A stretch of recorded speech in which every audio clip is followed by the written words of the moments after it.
जय भारत साथियों। उम्मीद यही है कि आप सभी व्यक्तिगत रूप से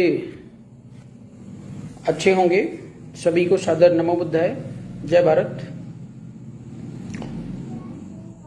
और अक्सर हम बात करते हैं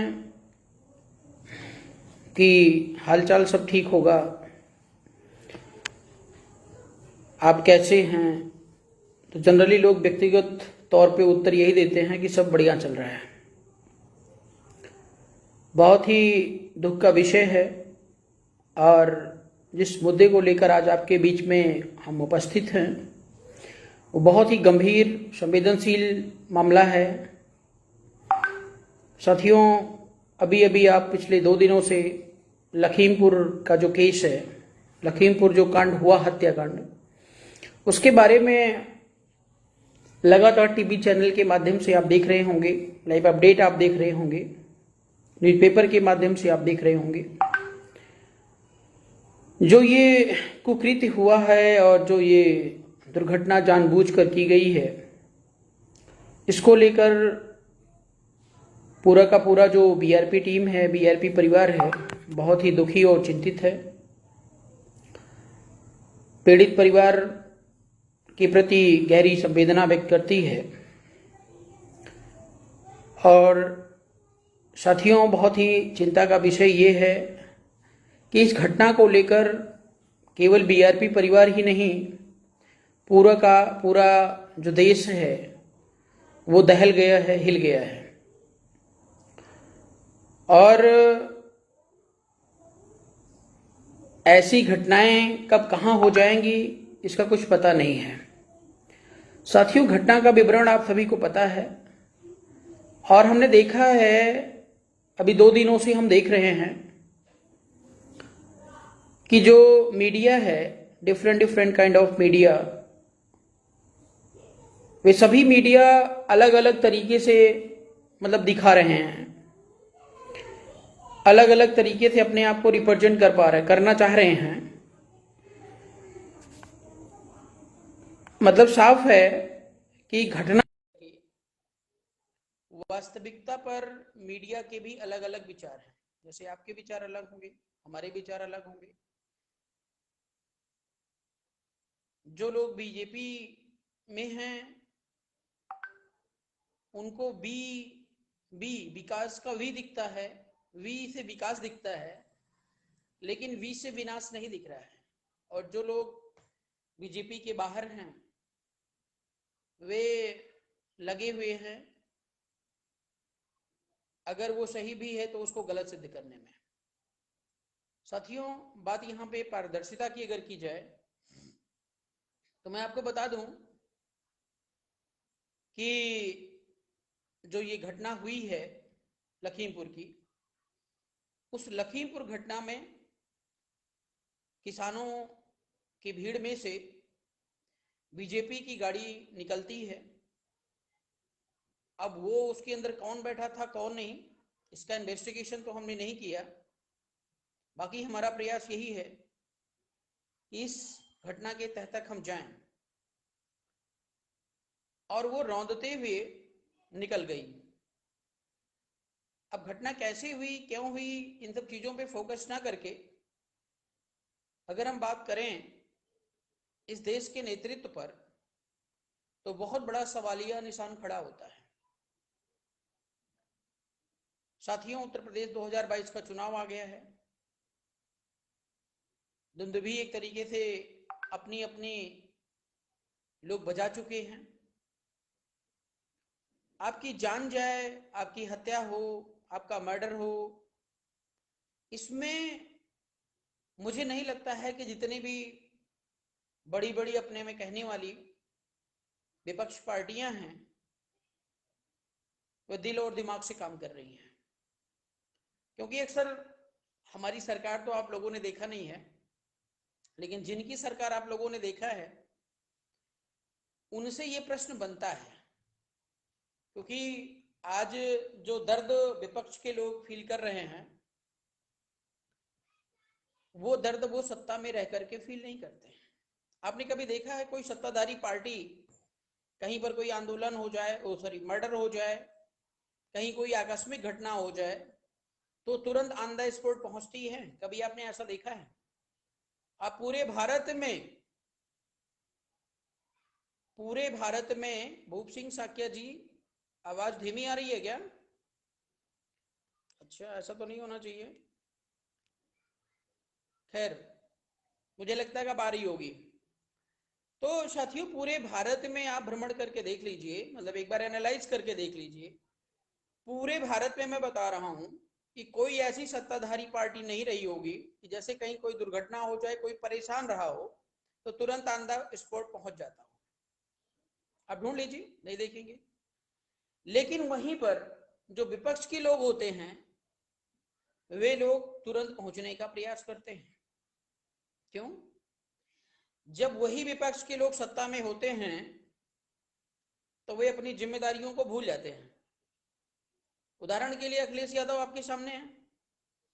अखिलेश यादव को बड़ा दर्द हो रहा है इस घटना से। क्यों दर्द हो रहा है? दर्द उसको लेकर नहीं है कि किसान मर गए हैं, किसानों के ऊपर गाड़ियां चढ़ा दी गई हैं, या किसान बेचारे कुचले जा रहे हैं, मारे जा रहे हैं, इसका दर्द नहीं है। दर्द इसका है कि इसको जो है जनता का फेथ लेने के लिए हम नौटंकी किस तरीके से करेंगे। भाई, हमें भी दर्द है, हम भी जा सकते थे वहां पे, लेकिन हम क्यों नहीं गए? प्रियंका गांधी दिल्ली से चलकर रातों रात पहुंचती है। प्रियंका गांधी दिल्ली से चलकर रातों रात पहुंचती हैं। तमाम और नेता लोग पहुंचने का प्रयास करते हैं। एक चंद्रशेखर रावण है, वो भी भागम भाग करके 8 घंटे 10 घंटे लगा के पहुंचता है। किस लिए? सब जनता के माता पिता के समान है। हम पूछना चाहते हैं अखिलेश यादव से, हम पूछना चाहते हैं प्रियंका गांधी वाड्रा से कि आपके शासनकाल में, जहां पर आपका शासनकाल है या जहां पे आपकी शासन व्यवस्था चल रही है, क्या वहां की सभी समस्याएं समाधान हो चुकी हैं? अखिलेश यादव जी, आप बताओ।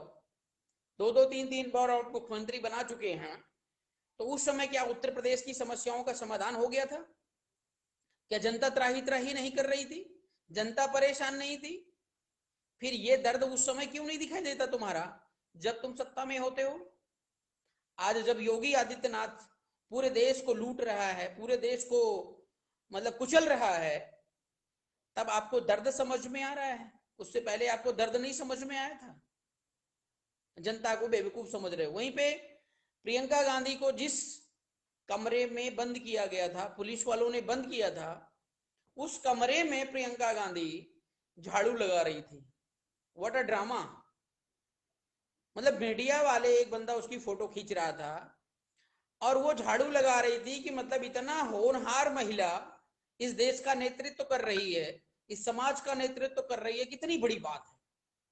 केजरीवाल सत्ता में आने से पहले कितने ड्रामे किया था। अभी वही अखिलेश यादव ड्रामे कर रहे हैं। पिछले 10 महीने से किसान आंदोलन चल रहा है। अखिलेश यादव को यह बात नहीं समझ में आई थी किसानों का दर्द है, किसानों के दर्द में हमें लगना चाहिए, लड़ना चाहिए, ये बात समझ में नहीं आई थी। लेकिन आज जब चुनाव 3 से 4 5 महीने रह गया है, तो अखिलेश यादव धरने पर बैठते हैं। इतना दर्द है। अखिलेश यादव को मैं बता दूं कि रमाशंकर उमाशंकर मौर्य हत्याकांड में आपके लोगों ने करवाया था, और उमाशंकर रमाशंकर मौर्य हत्याकांड में 6 दिन लाश सड़ी हुई थी। जौनपुर की केस है, और आज भी वहां पर उस पीड़ित परिवार के घर वाले खुल करके बाहर नहीं घूम पाते हैं।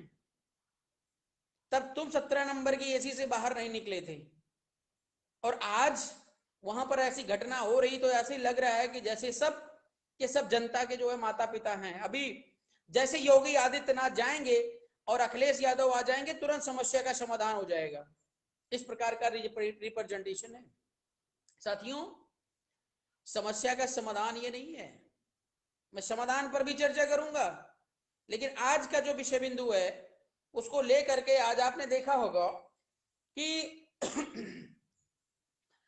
वैसे आपको पता है कि पिछले 2 सालों से पूरा देश कोरोना से मर रहा है, परेशान है, पीड़ित है। पूरे देश में त्राही त्राही मची हुई है। 5 किलो अनाज और चावल देखकर आपका प्रधानमंत्री ये बखान करता फिर रहा है कि पूरा देश एकदम स्वतंत्र है, बिंदास खा करके सो रहा है। और पूरे देश में महोत्सव की घोषणा कर चुका है। पूरे देश में महोत्सव मनाया जा रहा है, अमृत महोत्सव, विकास का महोत्सव। वो नरेंद्र मोदी, योगी आदित्यनाथ की आंख पे पट्टी बंधी हुई है। विकास का भी दिखता है, विनाश का भी नहीं दिखता है। आज ही कार्यक्रम लखनऊ में था। मतलब एक ऐसा प्रधानमंत्री जिसको अगर हम हत्यारा कहें, एक ऐसा मुख्यमंत्री जिसको हम हत्यारा कहें, तो कोई गलत नहीं होगा। आज का जो कार्यक्रम था लखनऊ में, वो 75 योजनाओं के लोकार्पण के लिए नरेंद्र मोदी को जाना था। और अभी 2 दिन पहले पूरी तरह उत्तर प्रदेश त्राही त्राही करता हुआ जलता दिख रहा था। लेकिन वही हत्यारा प्रधानमंत्री एक बार भी ना किसानों का नाम लिया। भले वो कोई आंदोलनकारी रहे हों, भले आपके पार्टी में नहीं रहे हों, विपक्ष में रहे हों, आप भारतीय जनता पार्टी के प्रधानमंत्री नहीं हैं, आप भारत देश के प्रधानमंत्री हैं।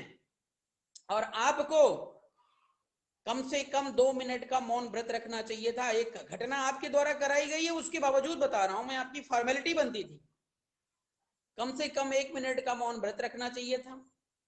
और उसके बाद गहरी संवेदना व्यक्त करनी थी कि जाने अनजाने में ये गलती हुई है, हम दोबारा इस गलती को दोहराने नहीं देंगे। लेकिन इस भारत देश का हत्यारा प्रधानमंत्री अपनी सारी बखान करता रहा कि मैं पूरे देश की समस्या का समाधान कर दिया, घर दे दिया, इतने करोड़ घर बना दिए, इतना ये कर दिया, उतना वो कर दिया। घर किसे कहते हैं ये भी डिफाइन किया अगले ने। एक घर उजड़ रहा है उसकी चिंता नहीं है, और दूसरा घर बनाने की बात कर रहे हैं उसकी चिंता है। मतलब भारत देश का प्रधानमंत्री इतना नीच प्रधानमंत्री है, मैं बता दूं आपको, मेरी आवाज दूर तक जाए मुझे इस बात की चिंता नहीं है। हमें किसी मीडिया की, किसी पुलिस वाले का डर और चाप नहीं चढ़ा है, लेकिन जो बात स्पष्ट है वो हम बोलेंगे। इतना नीच प्रधानमंत्री है भारत देश का कि मैं आपको बता दूं कि अपने कार्यों की प्रशंसा खुद करता है। मतलब जो व्यक्ति महान होता है, जो व्यक्ति ग्रेट होता है, वो अपने बारे में कभी बोलता है 2 शब्द? वो कभी अपने बारे में नहीं बोलता है। अपनी तारीफ वो नहीं सुनना चाहता है, अपने काम पे वो फोकस करता है। लेकिन ये नरेंद्र मोदी सुबह शाम सुबह शाम सुबह शाम केवल प्रचार मंत्री का काम कर रहे हैं। और आज लखीमपुर घटना से ये साबित हो गया कि ये पूरी की पूरी जो बीजेपी पार्टी है, बीजेपी है, वो पूरी की पूरी हत्यारन पार्टी है। और इसको जितनी जल्दी हो सके इस देश से उखाड़ के फेंक दो, अगर अपने बीबी बच्चों घर परिवार को बचाए रखना है तो। बताइए, इतनी बड़ी धूर्तता कि चलो दूसरे प्रदेश में गए होते, दूसरे राज्य में गए होते और वहां पर इस घटना का नाम नहीं लेते, कोई बात नहीं थी, चल जाता। लेकिन उत्तर प्रदेश के लखनऊ में ये कार्यक्रम अमृत महोत्सव आज मनाया जा रहा था। उस अमृत महोत्सव में इन्हीं के ही चमचे रहे होंगे, कोई बाहर से कोई किसान नहीं आ रहा है, कोई जो भी लोग आ रहे हैं इन्हीं के लोगों को ट्रेंड करके लाया जा रहा है कि आके वहां पे बकैती करना कि इस देश का विनाश नहीं विकास हो रहा है। अच्छा चलो मान लेते हैं विकास हो रहा है, तो जब इस देश का विकास हो रहा है तो इसका श्रेय किसको जाता है? नरेंद्र मोदी को जाता है। और अगर इस देश का विनाश हो रहा है तो किसको श्रेय जाना चाहिए? नरेंद्र मोदी को ही जाना चाहिए, योगी आदित्यनाथ को ही जाना चाहिए। इसीलिए भारत जो भी ये घटना हुई है लखीमपुर की, उसकी पूरी जिम्मेदारी नरेंद्र मोदी एंड कंपनी की है। और उसमें जैसे प्रश्न पूछता है कि इसका मास्टरमाइंड कौन, इस घटना का मास्टरमाइंड कौन, इस घटना का जिम्मेदार कौन? इस घटना का जिम्मेदार नरेंद्र मोदी है। इस घटना का जिम्मेदार योगी आदित्यनाथ है। क्यों? क्योंकि जिसका शासन प्रशासन है, अगर उसके प्रशासन में इस प्रकार की घटना होती है तो कंप्लीट जिम्मेदारी उसी की बनती है। और खास तौर से ये घटना इन्हीं के द्वारा, इन्हीं के चमचों के द्वारा, इन्हीं के विधायकों, इन्हीं के मंत्रियों द्वारा या इन्हीं के लोगों के द्वारा करवाया गया है। तो साथियों, हमें और आपको समझने की जरूरत है, भारतीय जनता पार्टी के वास्तविक रूप को पहचानने की जरूरत है। पूरे देश को लगातार खोखला करती जा रही है और एक दिन ऐसा आएगा इस देश से सभी गरीबों को सल्फास या कोई जहर देकर के खत्म कर देगी। क्योंकि जो एक्टिविटी आज हमने नरेंद्र मोदी को देखी, लखनऊ में जो कार्यक्रम में शामिल किया और चेहरे पर जरा सा भी मतलब हमने फीकापन नहीं देखा, दर्द नहीं देखा, दर्द महसूस नहीं किया कि अगले को चिंता है, अगले को टेंशन है, वो वास्तव में एक राक्षसी जो है नेचर हमें समझ में आया है। और लोग कहते हैं नरेंद्र मोदी बहुत अच्छा बोल लेते हैं या बोल रहे हैं। मैं कह रहा हूं नरेंद्र मोदी, मैं बार बार कह रहा हूं प्लेटफॉर्म दिलाइए और फिर मैं बताता हूं, एक बार आमने सामने जवाब तलब करके मैं बताता हूं नरेंद्र मोदी क्या चीज है। साथियों 2022 का चुनाव आ गया है। मार काट लूट घसोट किस लिए? आपके वोट पर कब्जा करने के लिए। और आपका वोट डाइवर्ट होगा, अभी माहौल बनना शुरू हो गया है। इस घटना को लेकर के बीजेपी ने तो अपना विनाश कर ही लिया है। आम जनता जो भक्त हैं वही भले नहीं समझ पाए, लेकिन जन जन को ये समझ गए हैं कि नरेंद्र मोदी, योगी आदित्यनाथ एक हत्यारे की तरह काम कर रहे हैं और इसमें आपके केशव प्रसाद मौर्य पूरी तरह सहभागी हैं। तो बीजेपी को वोट देने से जनता जो है वो अपना मूड चेंज कर चुकी है। अब बात आती है सरकार किसकी बनाएंगे। अब सरकार में नौटंकीबाज अखिलेश यादव सामने आ रहे हैं और एक प्रियंका गांधी जो कल झाड़ू लगा रही थी। अब इन दो लोग नजर आ रहे हैं जनता की नजरों में, हम नहीं नजर आ रहे हैं या आप नहीं नजर आओगे अगर आप पार्टी चला रहे हो। 60 पार्टियों का बना महागठबंधन नहीं समझ में आ रहा है। क्यों क्यों नहीं समझ में आ रहा है? क्योंकि हम नौटंकी नहीं कर रहे हैं, क्योंकि हम जा करके वहां पर अपने ही लोगों को मरवा नहीं रहे हैं। अपने लोगों को मरवाने का मतलब समझ रहे हैं कि जो ये घटना हुई है इसमें कहा जा रहा है बीजेपी के भी कुछ लोग मारे गए हैं। तो जब पता होता है ये घटना होने वाली, इंटेलिजेंस ब्यूरो इतना तेज है आज भारत का, किसी भी घटना का अग्रिम जानकारी वो पहले कर लेती है। और बताओ प्रशासन में रहने वाले लोगों को ये जानकारी नहीं थी? संभव है क्या? नहीं संभव है। लेकिन मैं बता दूं बीजेपी के लिए, अगर जो भी भाई हमारे काम कर रहे हैं वो बात को याद रखेंगे, ध्यान रखेंगे, अगर योगी आदित्य जो शीर्ष नेतृत्व है बीजेपी का, उसकी जो रणनीति और कूटनीति होती है वो ये होती है कि अपने कार्यकर्ताओं को भी मरवा सकती है। हमसे नहीं होगा ये काम, इसलिए हम उस आंदोलन में जाकर के अपने लोगों को नहीं मरवा रहे हैं। क्योंकि आंदोलन का जो सलूशन है वो सलूशन ये नहीं है, समस्या का सलूशन ये नहीं है कि हमने तुम्हारे 5 मार दिए, तुमने हमारे 10 मार दिए। मर गई है सभी की मानवता।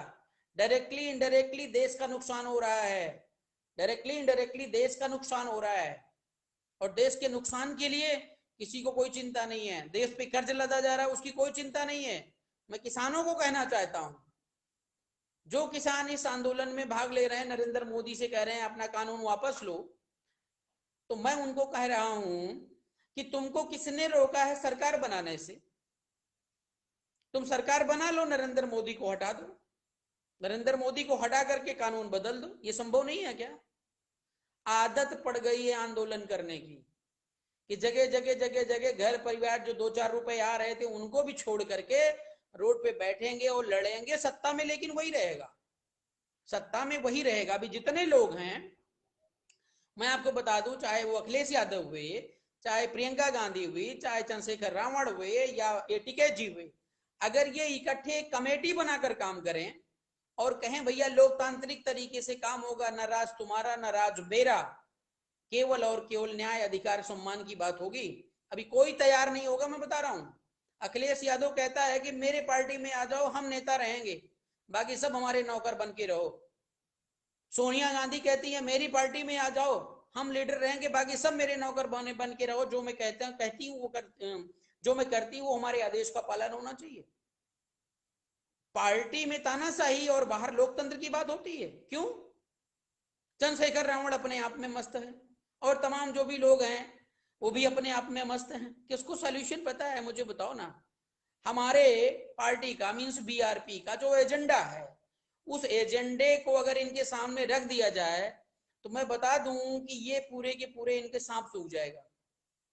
क्योंकि इनका जो एजेंडा होता है वो सोल्यूशन वाला एजेंडा नहीं है, वो कंप्लीट समस्या का समाधान नहीं है, वो समस्या को बढ़ाने वाले सारे एजेंडे हैं और टाइम पास एजेंडे हैं। 200 यूनिट ये दे देना, 5 किलो अनाज के बदले 7 किलो अनाज दे देना, 1-2 घर दे देना, this is not a solution.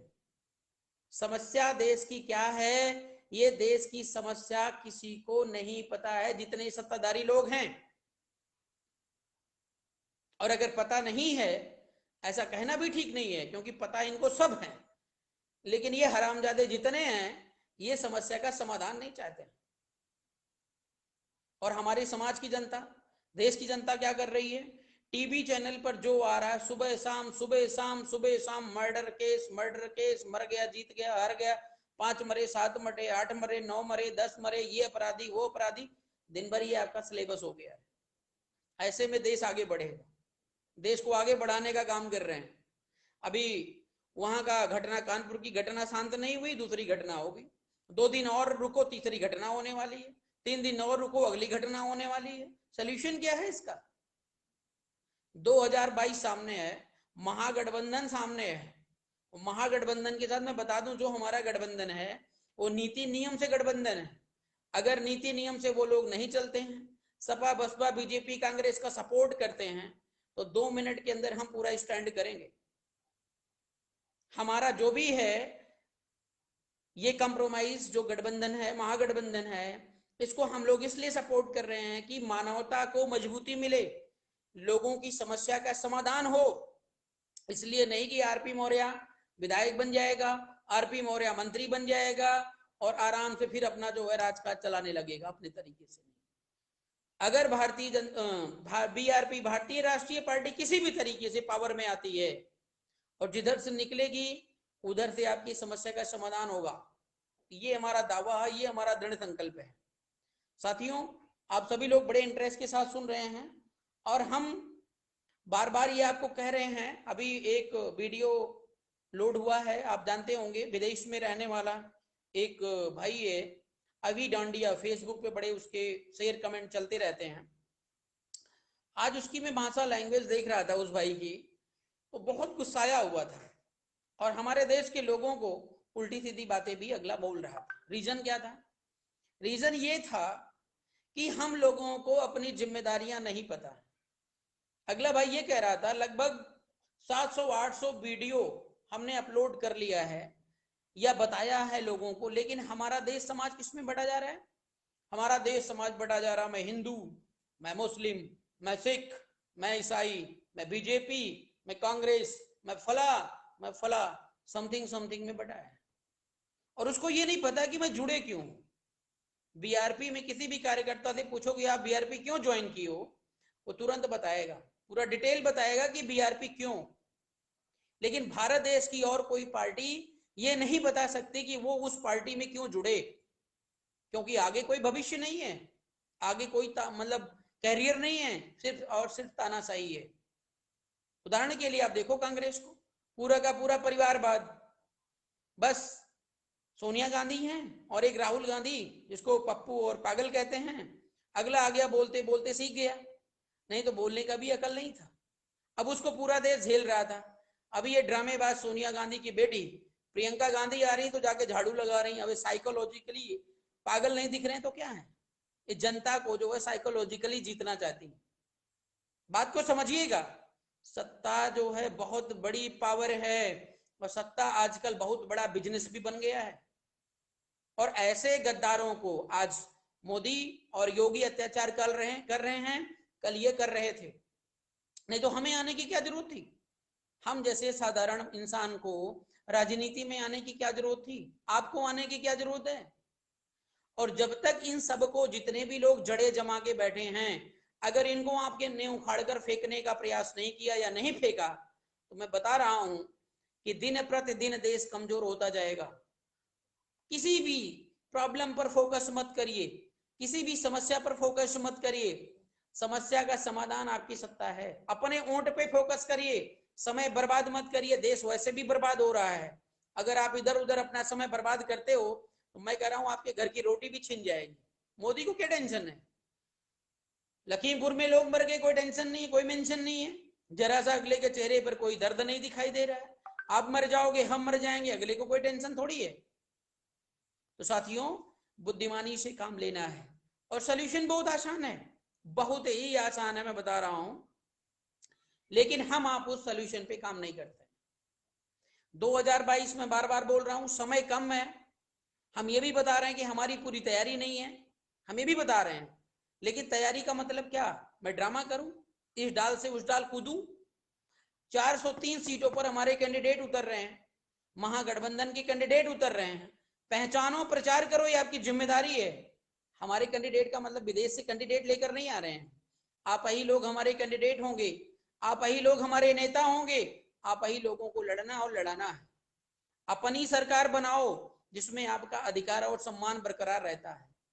इन षड्यंत्रकारियों को, इन हत्यारों को अगर सत्ता जब तक देते रहोगे तब तक आपकी समस्या का समाधान संभव नहीं है। तो साथियों, मैं चाहूंगा इसी के साथ अपनी बात को विराम दूं। बाकी आप खुद समझदार हैं और लगातार इस प्रकार की नौटंकी चलती रहेगी। और मैं आपसे निवेदन करूंगा, कहीं पर भी मेरी जरूरत पड़े किसी भी प्रॉब्लम्स के लिए, तो निश्चित तौर पर हम वहां पे पहुंचेंगे जहां पे जाना उचित समझते हैं। फिलहाल जितने भी हमारे कार्यकर्ता हैं उनसे मेरा अनुरोध है कि इस घटना की पूरी जानकारी ये ली जाए कि जितने लोग अभी खत्म हो रहे हैं या जितने लोग इस घटना में मारे गए हैं, सभी को जय भारत, वे वास्तव में हैं कौन से लोग, यहां तक जाने की जरूरत है। उनका घर क्या, उनका परिवार क्या है, वे किस लिए वहां पर गए थे, किसी के उकसाने पे गए थे, किसी से पैसे लेकर के गए थे, एंड सो ऑन। साथियों, एक बहुत बड़ा पॉइंट हो गया है कि सत्ता उनकी बनी रहेगी, अगर आपके पास कोई रोजी रोजगार नहीं है तो आप जाइए कहीं पर किसी आंदोलन में मर जाइए। 40-45 लाख रुपए दे करके आपका मामला शांत कर दिया जाता है। तो कम से कम आप जिंदगी में कुछ नहीं कर पा रहे हैं, परिवार वालों को नहीं दे पा रहे हैं, तो मरने के बाद आप कुर्बान जब हो जाएंगे 40-45 लाख आपको मिल जाएगा। मतलब एक कॉमन टेंडेंसी बन गई है। बताइए, 40-45 लाख रुपए देकर किसी की जान वापस दी जा सकती है? लेकिन ये नालायकी नहीं तो और क्या है।